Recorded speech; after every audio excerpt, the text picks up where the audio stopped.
Hi everyone, welcome back to my channel. আজ আমি আপনাদের জন্য মুগ ডালের চিলা রেসিপি নিয়ে এসেছি।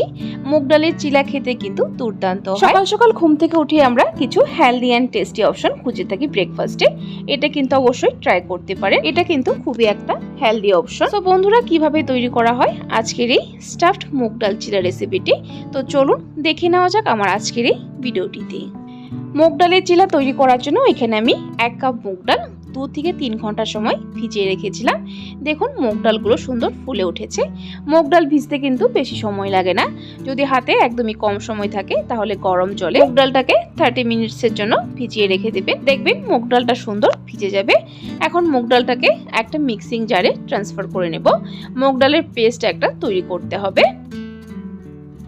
দেখুন সম্পূর্ণ মুগ ডাল আমি নিয়ে নিয়েছি মিক্সিং জারে। এখন এর মধ্যে দিয়ে দিব 2টো কাঁচা লঙ্কা টুকরো করে, আর দিয়ে দিব 1 ইঞ্চির মতো আদা। এখানে লঙ্কাটা নিজেদের স্বাদ অনুযায়ী দিবেন ঝালটা। এখন ঢাকনা লাগিয়ে একটা পেস্ট তৈরি করে নেব। সো দেখুন বন্ধুরা, মুগ ডালের পেস্ট আমি তৈরি করে নিয়েছি। ঠিক এরকম মিহি করে একটা পেস্ট তৈরি করে নিতে হবে। মুগ ডালের পেস্টটাকে একটা আলাদা পাত্রে ট্রান্সফার করে নেব। মুগ ডালটাকে নিয়ে নিয়েছি। এখন এর মধ্যে অ্যাড করব 1/2 টিস্পুন পরিমাণ হলুদ গুঁড়ো, তারপর দিয়ে দিব স্বাদ মতো নুন, আর দিয়ে দিব 1/2 টিস্পুন পরিমাণের মতো কাশ্মীরি লঙ্কা গুঁড়ো। কাশ্মীরি লঙ্কা গুঁড়োতে কিন্তু সুন্দর একটা কালার আসে, এটা কিন্তু ঝাল হয় না। তারপর এর মধ্যে অল্প অল্প জল দিয়ে একটা ব্যাটার তৈরি করে নিতে হবে। চিলার এই ব্যাটারটা কিন্তু বেশ ঘন থাকবে।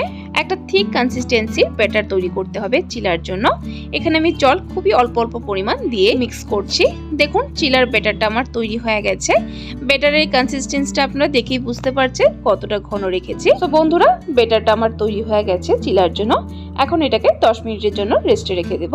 তো চলুন এখন যাই ভিতরে স্টাফিংটা তৈরি করতে। ভিতরে স্টাফিংটা তৈরি করার জন্য এখানে আমি একটা প্যান বসিয়ে দিয়েছি। এর মধ্যে দিয়ে দিয়েছি 1 টিস্পুন পরিমাণ সাদা তেল। তেলটা গরম হয়ে গেলে এর মধ্যে অ্যাড করে দিলাম পনির। এই পনিরটা কিন্তু আমি ঘরে তৈরি করেছি। আপনারা চাইলে বাইরের থেকে কিনেও পনির ইউজ করতে পারেন। সেটাকে গ্রেট করে নেবেন। তারপর এর মধ্যে অ্যাড করে দিলাম একটা মিডিয়াম সাইজের গাজর গ্রেট করে, আর দিয়ে দিলাম একটা মিডিয়াম সাইজের ক্যাপসিকাম ছোট টুকরো করে কেটে। তারপর দিয়ে দিলাম স্বাদ মতো নুন। এখন গ্যাসের ফ্লেমটা হাইতে করে সবকিছু একসাথে ভালো করে 30 to 40 সেকেন্ডের মতো এভাবে নেড়েচেড়ে কুক করতে হবে। এখানে কিন্তু আপনারা চাইলে বিটরুটও গ্রেট করে অ্যাড করতে পারেন। সো দেখুন বন্ধুরা, ভালো করে কুক করে নিয়েছি। তারপর এর মধ্যে অ্যাড করলাম 1/2 টিস্পুন পরিমাণ চিলি ফ্লেক্স, আর দিয়ে দিলাম এর মধ্যে 1/2 টিস্পুন পরিমাণ চাট মশলা। চাট মশলাতে কিন্তু ভিতরের যে স্টাফিং এর টেস্টটা আরো বাড়িয়ে দিবে, অবশ্যই ইউজ করবেন। আর যদি আপনাদের কাছে চিলি ফ্লেক্সটা না থাকে তাহলে কাঁচা লঙ্কা কুচিয়ে অ্যাড করতে পারেন, বা লঙ্কা গুঁড়ো ইউজ করতে পারেন। সবকিছু একসাথে মিক্স করে নিয়েছি। তৈরি হয়ে গেছে আমার ভিতরের স্টাফিংটা। তো চলুন এখন চিলাগুলো তৈরি করে নিই। চিলাগুলো তৈরি করার জন্য এখানে আমি ননস্টিকের একটা তাওয়া বসিয়ে দিয়েছি।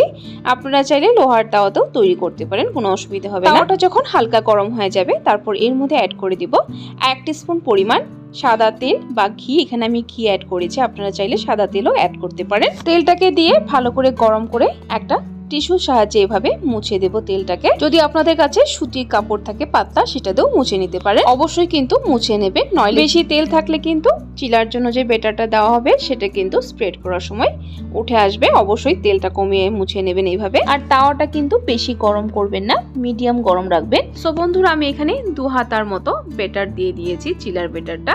তারপর একটা স্পুনের সাহায্যে এভাবে ঘুরিয়ে ঘুরিয়ে স্প্রেড করে দিচ্ছি। মুগ ডালের চিলাটা কিন্তু বেশি পাতলা হয় না, একটু মোটাই থাকে। দেখুন এইভাবে আমি স্প্রেড করে দিয়েছি, যতটা পারছি ততটা পাতলা করছি। সো দেখুন বন্ধুরা, ব্যাটারটা আমি ভালো করে স্প্রেড করে দিয়েছি চিলার জন্য। এখন মিডিয়াম টু লো ফ্লেমে এটাকে কুক করব। প্রায় 3 থেকে 4 মিনিট সময় লাগবে এই চিলাটা কুক হতে। সো বন্ধুরা, 4 মিনিট হয়ে গেছে। দেখুন চিলাটা সুন্দর কুক হয়ে গেছে। এখন এর উপর দিয়ে দিব বানিয়ে রাখা স্টাফিংটা। দেখুন স্টাফিংটা দিয়ে দিয়েছি। এখন এইভাবে ফোল্ড করে দেব। চিলাটাকে কিন্তু আমি বেশি ব্রাউন করে কুক করিনি, এইভাবে হালকা করে কুক করে নিয়েছি, তাহলে সফট থাকবে। যদি আপনারা চিলাটাকে একটু ক্রিস্পি করে খেতে চান তাহলে এই স্টেপটা ফলো করবে। এখানে আমি কিন্তু আর তেল অ্যাড করছি না। যে টিস্যুটা দিয়ে আমি মুছে নিয়েছিলাম সেটা দিয়ে আবার ভালো করে মুছে নিলাম। এখন এর মধ্যে দিয়ে দিব চিলার ব্যাটারটা।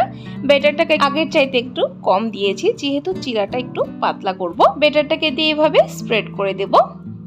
দেখুন ভালো করে স্প্রেড করে দিয়েছি। এখন গ্যাসের ফ্লেমটা লো টু মিডিয়ামে রেখে ভালো করে কুক করে নেব। যখনই দেখবেন চিলাটা তল থেকে একটু ব্রাউন হয়ে আসে তখন এর মধ্যে অ্যাড করে দিব হালকা তেল বা ঘি। দেখুন আমি সাইড দিয়ে দিয়েছি। এখন চিলাটাকে উল্টো পাশেও এভাবে ভালো করে কুক করে নেব। দেখুন দু পাশে ভালো করে একটু ডার্ক ব্রাউন করে কুক করে নিয়েছি, সুন্দর কিন্তু ক্রিস্পি হয়ে গেছে। এখন এর উপর স্টাফিংটাকে দিয়ে ফোল্ড করে নেব। তৈরি হয়ে গেছে আমার চিলা। সো দেখুন বন্ধুরা, দু রকম করে আমি চিলা তৈরি করে নিয়েছি, একটা সফট আর একটা ক্রিস্পি। মুগ ডালের এই চিলা রেসিপিটি কিন্তু আপনারা লাল চাটনি বা গ্রিন চাটনির সাথে সার্ভ করতে পারেন বা এমনিও খেতে পারেন, এমনিও কিন্তু খেতে দুর্দান্ত লাগে। সো বন্ধুরা, আমার আজকের এই রেসিপিটি আপনাদের কাছে কেমন লাগলো অবশ্যই কমেন্ট করে কমেন্ট বক্সে জানাবেন। আর যদি রেসিপিটি ভালো লেগে থাকে তাহলে কিন্তু একটা লাইক অবশ্যই দিয়ে দিবেন। আরও এরকম রেসিপির আপডেট পাওয়ার জন্য আমার চ্যানেলটাকে সাবস্ক্রাইব করে দিবেন। সাবস্ক্রাইব করে পাশে থাকা বেল আইকনটা ক্লিক করে অবশ্যই অল করে দেবেন। তাহলে আমার চ্যানেলে যখনই কোনো নতুন রেসিপি আসবে নোটিফিকেশন আপনাদের কাছে পৌঁছে যাবে। ভিডিওটি সম্পূর্ণ দেখার জন্য অসংখ্য ধন্যবাদ। ভালো থাকবেন, সুস্থ থাকবেন।